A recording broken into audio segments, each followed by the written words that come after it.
సౌభాగ్యాన్ని నిలిపి భక్త ఆయుష్ని జాగ్రత్తగా కాపాడే పూజే ఈ క్షీరాబ్ది ద్వాదశి రోజు చేయాల్సిన తులసి పూజ.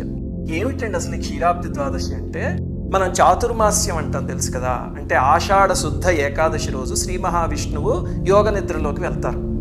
మళ్ళీ కార్తీక శుద్ధ ఏకాదశి రోజు ఆయన యోగ నిద్రలోంచి మేల్కొంటారు. ఇది అందరికీ తెలుసు కదా చాతుర్మాస్యం అని.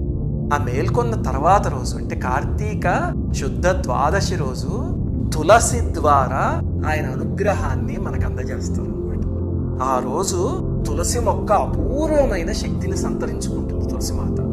ఆ రోజు కానీ ఆ తల్లిని నారాయణ సమేతంగా పూజించగలిగితే కనుక స్త్రీలకి సౌభాగ్యం అద్భుతంగా సిద్ధిస్తుంది అని పురాణాల్లో చెప్పారు.